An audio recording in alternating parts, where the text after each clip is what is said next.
cuando tú migras, llevas también contigo los sueños de las personas que se quedan. Claro. Oiga, él se va a ir a triunfar a Estados Unidos, sobre todo con esta imagen de el sueño americano, aunque yo muchas veces he dicho que el sueño colombiano también es una realidad. Claro. Veíamos venezolanos llegando con 50.000 pesos en el bolsillo y que hoy en día son empresarios en nuestro país. Las rutas a través del Darién o a través de el mar Mediterráneo están controlados por estructuras criminales. En nuestro caso es el Clan del Golfo, que controla cada movimiento que se da en el Golfo de Urabá. Y ese movimiento y ese control que se hace que tengan unas rentas criminales gigantescas. Pues Juan, eso es un desafío muy grande, porque además es personas que arriesgaron todo, dejaron todo, invirtieron todo lo que tenían por llegar a ese sueño americano. Y volverlos a integrar es casi que empezar desde cero. ¿Y qué significa el retorno de esos ciudadanos? ¿Qué factores desencadenan ese retorno? ¿Es bueno para un país volver a recibir a aquellos que tuvieron que irse por condiciones, pues imagínense, uno para tener que huir del país y medírsele, atravesar la selva? Un ejemplo, el tapón del Darién es porque lo está persiguiendo literalmente el demonio. ¿Qué factores desencadenan el retorno de los ciudadanos en los países de origen?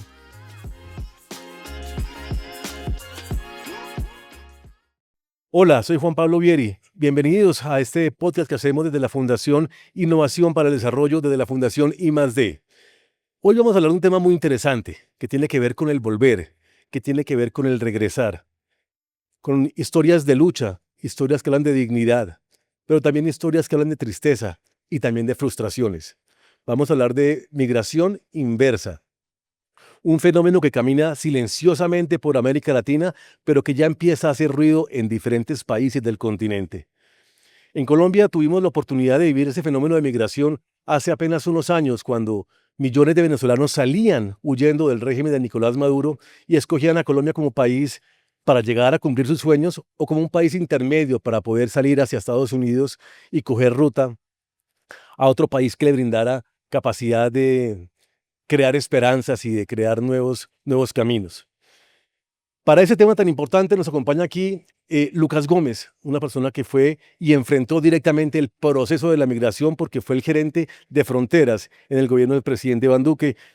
Lucas, muchas gracias por acompañarnos en esta conversación y en un tema que tenemos que entender, la migración inversa, que podríamos decir que significa ese lado B que no conocemos, el lado B del éxodo de diferentes ciudadanos. Gracias por acompañarnos y bienvenido.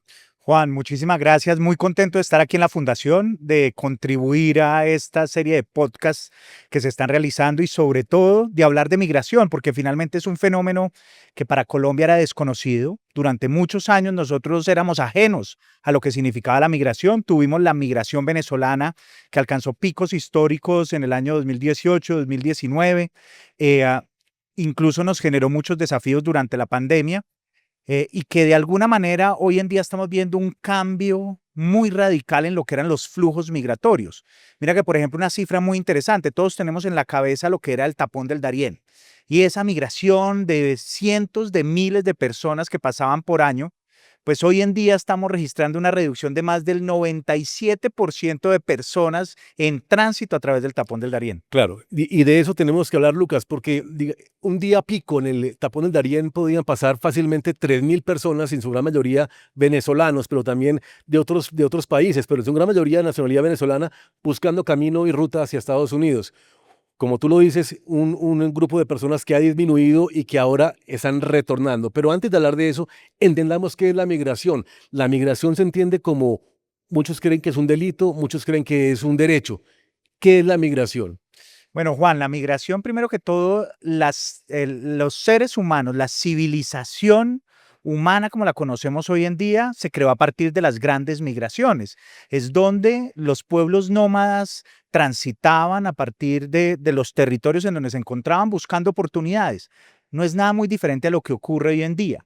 Es decir, el flujo y la movilidad humana hace parte de la historia de la civilización. Y esa movilidad humana es la que ha permitido poblar territorios, como en su momento fue el Gran Oeste de los Estados Unidos, con migraciones hacia el oeste porque habían tierras disponibles para trabajar, o las migraciones en busca de nuevas oportunidades. Hablamos y pensamos mucho de lo que son las migraciones sur-norte, de los países en vía de desarrollo a los países desarrollados, en donde se va a buscar oportunidades, pero también hay esa dinámica de la migración entre países o las migraciones internas por razones económicas. Claro, Finalmente, pero sí, es un derecho la migración.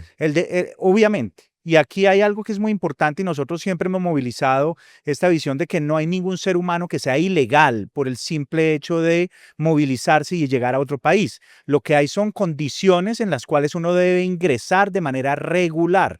¿Por qué? Porque cada uno de los países tiene la potestad de definir los procedimientos de entrada a su territorio. Y por eso hablamos tanto de población ilegal, porque es un término muy anglosajón, en donde se habla de los ilegales, y esto con la administración Trump ha tomado mucha efervescencia, pero aquí hay que hacer una gran diferencia y quizás es uno de los momentos más interesantes, y es, no hay que criminalizar al migrante. El migrante, por hecho de ser migrante, incluso si está en situación irregular, no es un criminal.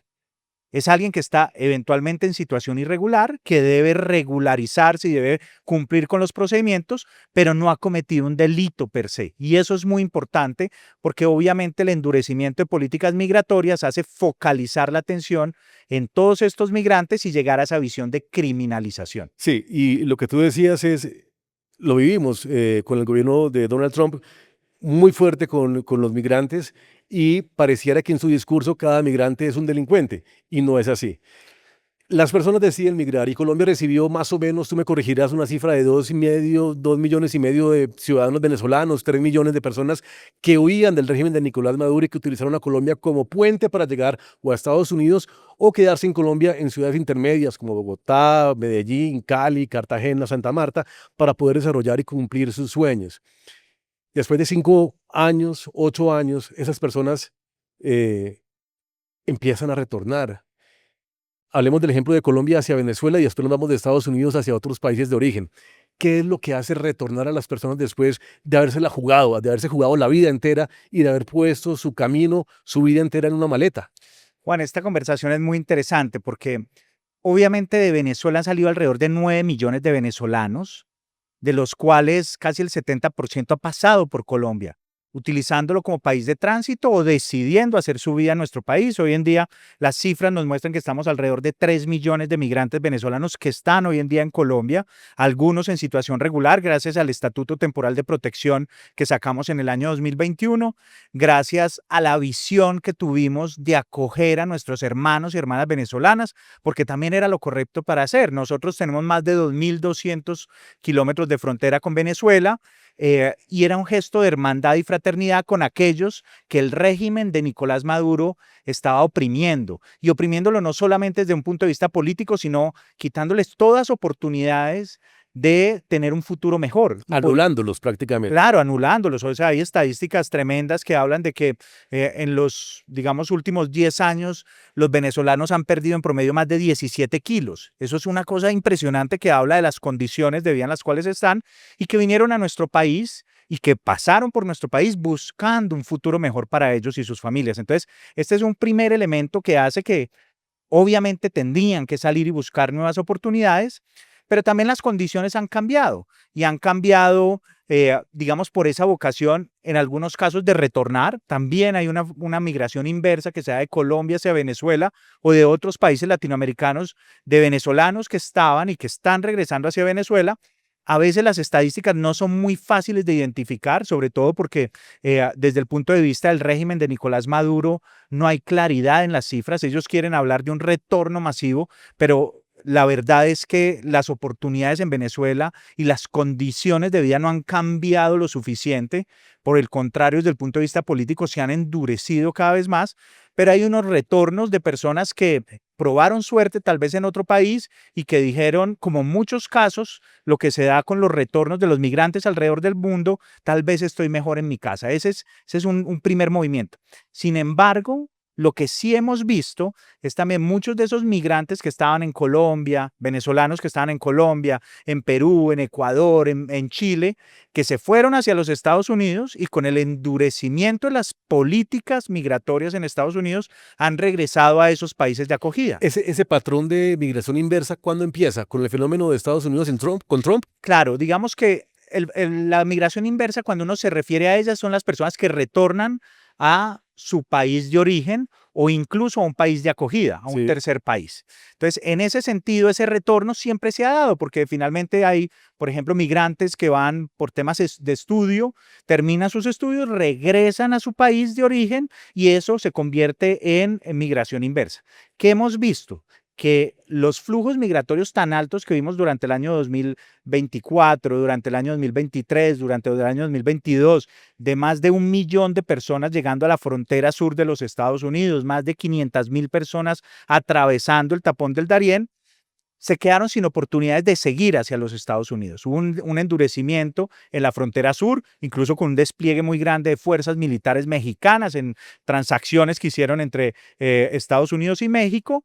Entonces vieron imposibilidad su entrada a los Estados Unidos y deciden retornar.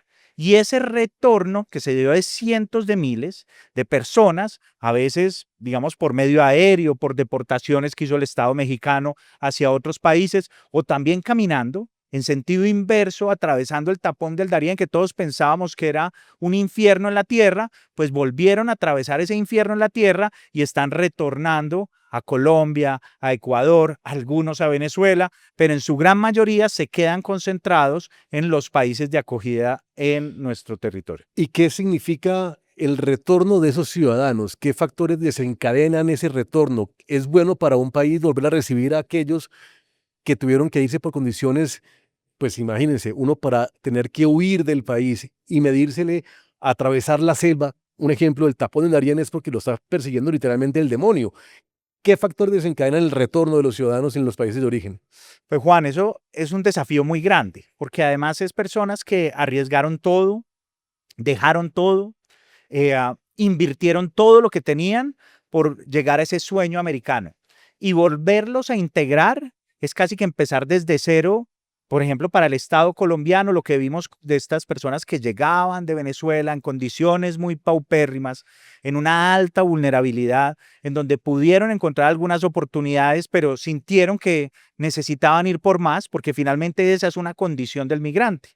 Usted busca un futuro mejor, si no lo encuentra en un país, pues va y lo busca en otro. Y hubo, digamos, esa consideración del sueño americano, en donde miles de personas que ya estaban adaptadas e integradas en nuestro país decidieron irse hacia Estados Unidos. Entonces, el hecho de que vuelvan, muchos de ellos incluso ya en situación regular, con el estatuto temporal de protección, que tienen el derecho para estar acá, pues casi que es volver a empezar de cero, volver a trabajar en su integración. Y nos pasa lo mismo, por ejemplo, con los colombianos deportados. Muchos de los colombianos que llevaban años viviendo en los Estados Unidos, que habían roto muchos de los lazos que los ataba a Colombia y que son deportados hoy en día por las políticas norteamericanas, llegan como si fuera un país nuevo. Entonces hay dos fenómenos de migración inversa. Uno, el voluntario, que es el que decide por su propio pensar, hombre, vamos a devolvernos a nuestro país de origen.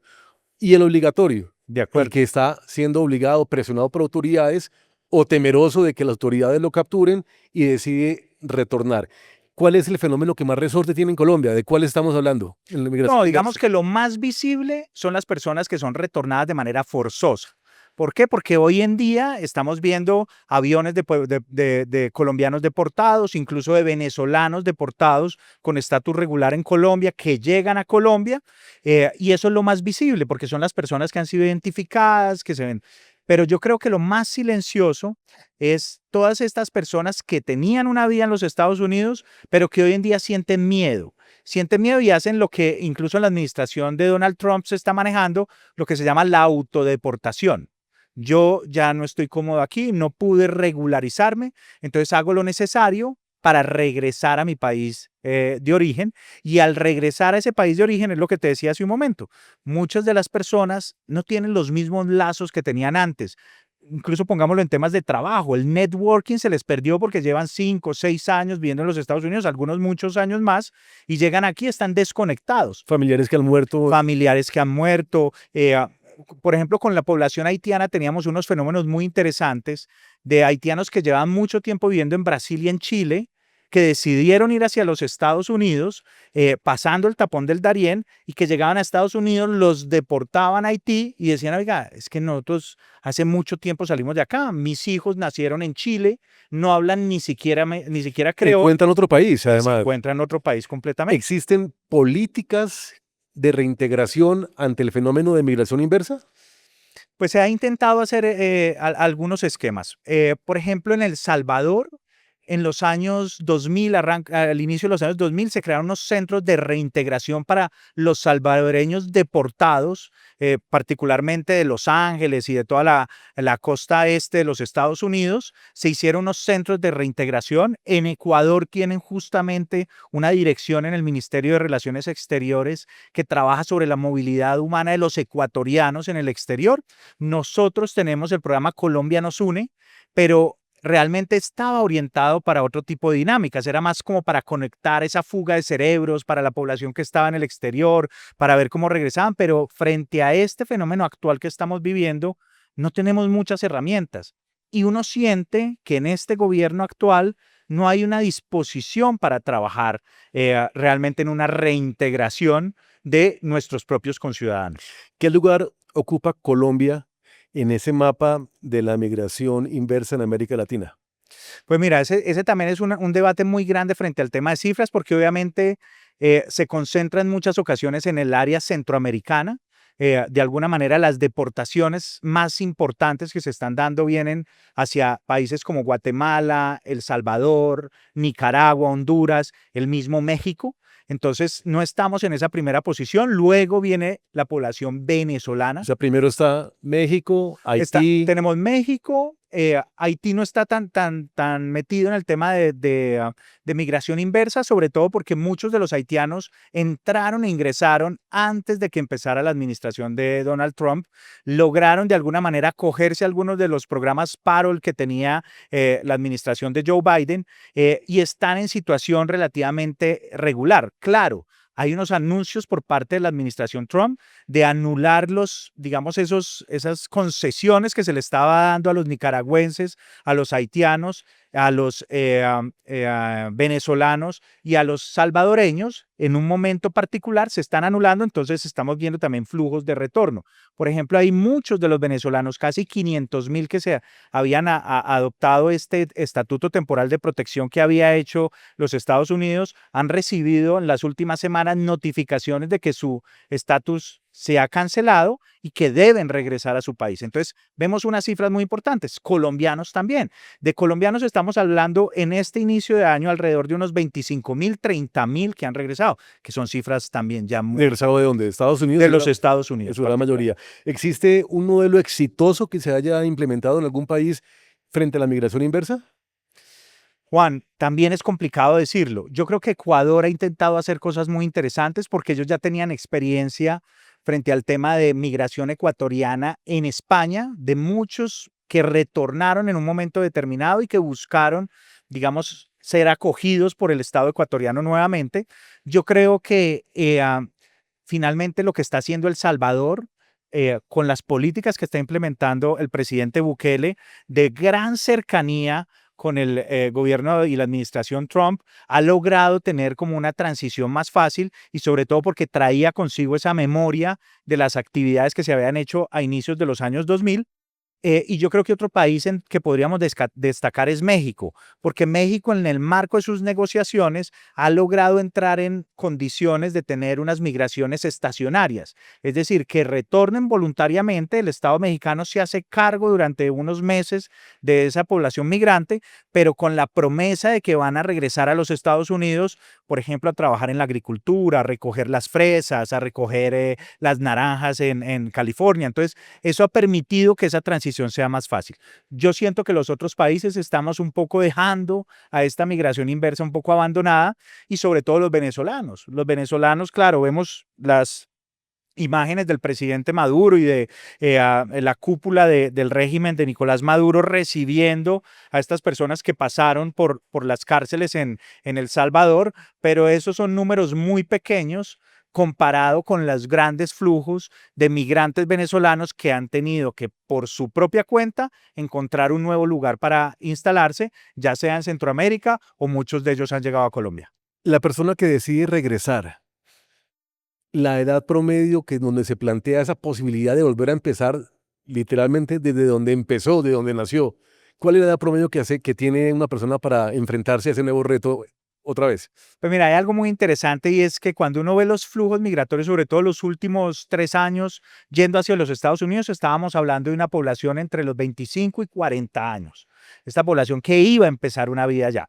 Cuando empezamos a ver la migración inversa de aquellos que no pudieron, digamos, tener su estatus regular, estamos viendo que ha subido y estamos hablando de personas un poco más adultas, incluso pasando alrededor de los 35 a los 50 años, incluso de personas que llevan mucho tiempo en los Estados Unidos, que tienen miedo, que no lograron regularizarse y que deciden volver con algunos ahorros, pues incluso eso se ha visto impactado en el tema de consumo, ha habido en esos retornos personas que han llegado a invertir los ahorros que tenían los Estados Unidos, los vienen y los invierten acá.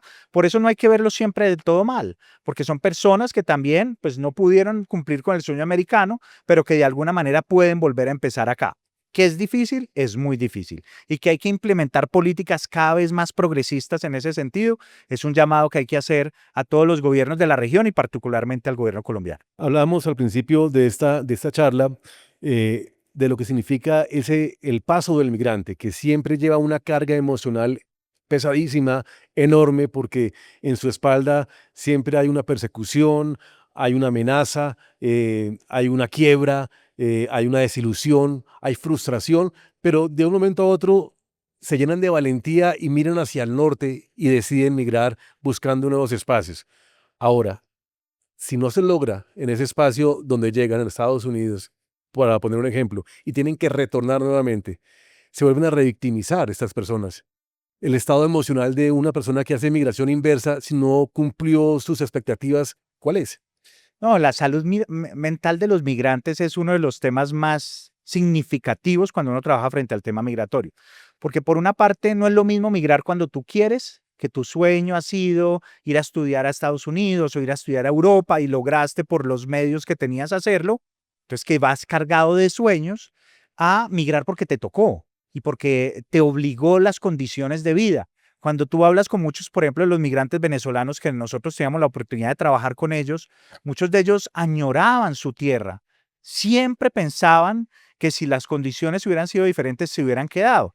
Entonces, cuando tú migras, llevas también contigo los sueños de las personas que se quedan. Claro, Oiga, él se va a ir a triunfar a Estados Unidos, sobre todo con esta imagen de el sueño americano, aunque yo muchas veces he dicho que el sueño colombiano también es una realidad. claro. Veíamos venezolanos llegando con 50.000 pesos en el bolsillo y que hoy en día son empresarios en nuestro país.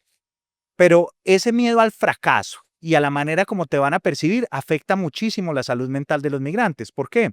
Porque tú te fuiste por muchas ocasiones gracias al esfuerzo de toda tu familia, incluso de vecinos que dicen, oiga, bueno, váyase usted a los Estados Unidos, trabaje, Ahora camino. abra camino y mande. Sí, claro. Y muchas veces ese mande también condiciona las condiciones de vida en las que están los migrantes en otros países, en donde hay algo que es muy significativo y es que en las redes sociales mostramos una vida muy feliz, llena de lujos, pero que en la realidad a veces son, digamos, escenarios de fracaso y de que ese sueño no se alcanzó como se esperaba. ¿Por qué países como Venezuela están siendo receptores de ese fenómeno de migración inversa si el fenómeno en Venezuela sigue siendo el mismo de hace 30 años, que es el fenómeno chavista, que es el fenómeno de la dictadura, del régimen, del abuso de los derechos humanos? ¿Por qué vuelven a esos países? Yo creo que hay un tema de desgaste. La migración de los venezolanos ha sido mucho más prolongada de lo que cualquier otro pensaría. Cuando arrancó las grandes migraciones en el año 2015, con la expulsión de colombianos hacia nuestro país, luego con los grandes picos de 2017, 2018, incluso 2019, todo el mundo pensaba que el régimen de Nicolás Maduro tenía los días contados. Entonces, muchos de estos migrantes no lo hicieron de manera definitiva, siempre lo hicieron con esa percepción de que debían volver en algún momento a su país porque las condiciones iban a cambiar. El hecho es que las condiciones no han cambiado, pero también hay un desgaste en el flujo migratorio. Hay que decirlo que también desde el año 2022 hacia acá, ser migrante en Colombia es un poco más difícil. Hay más barreras, hay menos visibilidad, hay menos políticas progresistas como las que tuvimos nosotros durante la administración del presidente Iván Duque. Entonces, también hay como un descontento y como bajar los brazos, porque además ser migrante es una lucha constante. Entonces, muchos de ellos que retornan a Venezuela lo hacen con los brazos caídos y un poco con resignación. Pero, ¿qué es importante acá? Que finalmente, si uno mejora las condiciones, hemos visto que la migración para Colombia es una oportunidad, y una oportunidad desde el punto de vista de crecimiento económico, porque los migrantes llegan a aportar. Más del 60% de ellos están en edad de trabajar y lo están haciendo y están aportándole a nuestro sistema de seguridad social o están aportando en el consumo. Entonces, aquí es un mensaje de cómo retomar esa visión de que Colombia es un país que acoge al migrante desde una perspectiva de hermandad y fraternidad. Podría ser, Lucas, el mensaje que se le puede dar a una persona que intente voluntariamente, esté pensando en ese momento voluntariamente, quiero regresar a mi casa, quiero regresar a mi país? ¿Cuál puede ser el mensaje para que la ruta que escoja sea la más productiva, la menos dolorosa y que le funcione? Yo creo que aquí un poquito como en el primer momento de la migración, el mensaje es que hay que preparar bien esos escenarios. Muchos de los migrantes que veíamos llegar y salir de Venezuela y llegar a Colombia no habían preparado absolutamente nada, no sabían para dónde iban, no sabían en qué condiciones llegar. Yo creo que es lo mismo ahora, justamente por lo que decíamos hace un momento, porque la Venezuela que se dejó en su momento ya no es la misma Venezuela, no están sus redes de trabajo, no están sus familiares. Entonces, retornar a un contexto completamente ajeno es volver a empezar y es muy difícil. Entonces, aquí casi que el mensaje es que tanto en la migración tradicional como en la migración inversa, es necesario preparar ese viaje y prepararlo desde la perspectiva incluso de cómo es la ruta que vas a tomar. Mucha gente llegaba hasta el Darién y no sabía qué era el Darién. Sí. No sabía lo que iba a pasar, a pesar de muchas de las Información que tenía. información que tenían, de las alertas que se daban, de la información que movilizábamos con los migrantes. Muchos no tenían ni idea porque justamente se basaban en la experiencia de otros migrantes que lo único que contaban era su historia exitosa de que llegué a la frontera sur de los Estados Unidos, pero no les contaban todo lo que pasaba en el Darién, los abusos que sufrían en el Darién, los robos La que sufrían explotación. la explotación. Ese es un tema de tráfico de seres humanos que se da ahí y que se seguía dando, controlado por mafias criminales muy En fuertes. el mundo, ¿qué otro continente está viviendo este fenómeno de migración inversa? Pues mira, se ha hablado mucho del tema del endurecimiento de las políticas migratorias también en los países europeos y en la Unión Europea, y hemos visto, por ejemplo, en los países del Magreb, personas que han decidido retornar. Lo que pasa es que la inversión que hacen para atravesar el Mediterráneo es casi la misma que hacíamos nosotros o que hacían los latinoamericanos para atravesar el Darién. Lo que pasa es que allá era un océano y aquí era un océano, una selva, Sí. ¿sí? Pero esa inversión, pues obviamente es muy costosa, pero estamos viendo cada vez más, por ejemplo, países como Marruecos, como Argelia, que están recibiendo a personas que no lograron adaptarse o que hoy en día tienen miedo a las políticas tan restrictivas que están. Y esas redes de ilegales, criminales, que son el cerebro de toda la operación migrante irregular, ¿también están detrás de la migración inversa? Están detrás de la migración inversa. Es decir, aquí hay que entenderlo que todos estos flujos de movilidad humana, todos estos flujos migratorios no son aleatorios, están controlados. Las rutas a través del Darién o a través de el mar Mediterráneo están controlados por estructuras criminales. En nuestro caso es el Clan del Golfo, que controla cada movimiento que se da en el Golfo de Urabá. Y ese movimiento y ese control que se hace que tengan unas rentas criminales gigantescas. Rentas criminales que han visto mermarse porque la gente ya no va de sur a norte, pero que también han encontrado en las rutas norte-sur una nueva fuente de ingresos para las personas. tal vez no en las mismas proporciones que antes, pero siguen siendo controladas por estas estructuras criminales. Estamos hablando de regresar, estamos hablando de volver y tuvimos, digamos, ya hablamos en el espacio internacional, de lo que significa de un país hacia otro país. Pero también hay una migración inversa nacional, y en ese caso hablemos de Colombia. Esa migración inversa se traduce en esas personas que en su momento, hace unos años, muchos fueron desplazados por la violencia, por la extorsión, por la criminalidad, por la guerrilla, por los paramilitares, en fin, pero que hoy, gracias a muchas labores que se han ido construyendo en políticas de Estado, han tenido la posibilidad de volver a sus tierras. Es una migración inversa interna. ¿Qué significa para un campesino, en este caso, tener la posibilidad de volver a migrar de un lugar de refugio en una capital como Bogotá a su lugar de origen, supongamos en la costa o en los campos de Boyacá? Juan, mira que la política pública de desplazamiento forzado, que es la ley 387 del año 1997, uno de sus pilares fundamentales era el retorno voluntario de los desplazados. Y a partir de eso se generaron muchas acciones por parte de los diferentes gobiernos que no se vieron materializadas, sino realmente cuando se apaciguó un poco, digamos, el clima de tensión y de conflicto en algunos territorios, que hoy en día están volviendo a ser cooptados por las estructuras criminales, por el conflicto armado. Hablamos, por ejemplo, del Cauca, en donde logramos ver en algunos momentos, y particularmente entre el año 2018 y 2022, retornos de población a volver a cultivar, a volver a la tierra, pero que hoy en día están volviendo a salir porque tienen miedo. Pero ese es el ideal, es que podamos tener las condiciones. Cuando hablamos de movilidad humana y de migración, tenemos siempre que pensar que el ideal es que las migraciones no sean forzadas, que las migraciones sean una decisión por parte del ser humano, que podamos encontrar condiciones en cualquier parte del mundo para ejercer una profesión, para ser productivos, para encontrar nuestros sueños.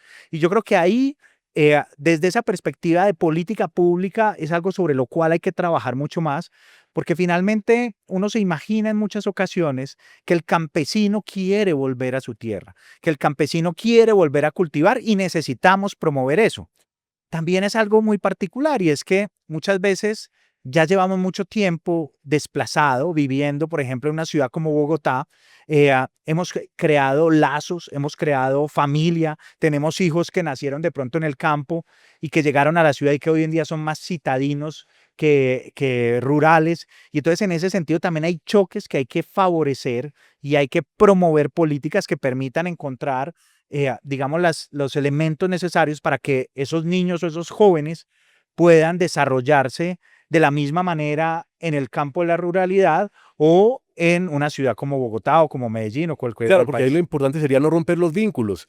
En el Chocó se dio un ejemplo palpable sobre el tema de la migración inversa que ha sido frustrada, porque muchos pueblos indígenas que han querido retornar a sus tierras por cuenta del conflicto armado, los bloqueos que hacen constantemente grupos armados como el ELN o grupos de paramilitares, en fin, les impiden el retorno. Pero cuando una comunidad indígena se niega a retornar, se rompe todos los lazos culturales que se desprenden de esa cultura indígena que se pierde y que se queda encerrada ya después en una ciudad y que creen que retornar es muy difícil. La migración inversa entonces puede verse como algo necesario dentro de un conflicto interno que se esté superando. Claro, la migración inversa podría ser un síntoma de que las cosas han mejorado. Cuando tú les brindas la posibilidad de que van a ir en condiciones de seguridad y que voluntariamente pueden volverse a instalar en sus territorios, yo creo que hay muchos de estos pueblos indígenas que hoy en día preocupan desde el punto de vista de protección de derechos humanos, desde el punto de vista de protección de la cultura y de sus tradiciones. Hay que brindarles las condiciones y esas condiciones no las puede brindar otro diferente que el Estado. Y el Estado tiene que brindar las condiciones para que estos grupos armados no abusen de estas, porque eso también se ha convertido en una estrategia de guerra, desplazar comunidades, no permitirles regresar. ¿Por qué? Porque están en medio de una ruta de narcotráfico, o porque hay unos intereses en algunos territorios específicos, y ahí es donde tenemos que aplicar todo el peso de la ley. Lucas Gómez fue gerente de fronteras en el gobierno de Iván Duque, una persona que tuvo que literalmente frentear todo este fenómeno de la migración irregular, migración obligada, en fin, dramas humanos que tuvo que ponerse al frente para poderlo sacar adelante y para darles por lo menos el estatus de los derechos humanos que habían perdido en ese desarrollo de conflictos que se vivían hace ya unos años y que todavía siguen viviendo en Venezuela y que tuvimos que enfrentar en Colombia como hermanos, como país hermanos. Hemos hablado de migración inversa, un fenómeno, como lo decíamos, silencioso, pero que ya en Colombia se siente de alguna manera y que se da de manera de un país hacia otro o también internamente, como lo acabamos de describir. Lucas, muchas gracias por acompañarnos en este podcast aquí en la Fundación I+D, en la Fundación Innovación para el Desarrollo. Gracias por estar con nosotros, muy amable. Juan, yo feliz de estar aquí y feliz de pensar la migración, incluso con algo muy de la Fundación I+D, de esos Dreamers and Makers. Y esos Dreamers and Makers es un montón de jóvenes que sueñan con un futuro mejor y que están dispuestos a hacer cosas por ese futuro mejor. En la migración encontramos muchos de ellos, mucho talento entre los migrantes que están aquí en nuestro país, muchos de ellos que fueron a Estados Unidos, se formaron y que están regresando. Y en ese tipo de población tenemos que seguir trabajando para que realmente la migración sea una oportunidad y para que podamos seguir soñando y haciendo cosas grandes. Así es. Muchas gracias, Juan.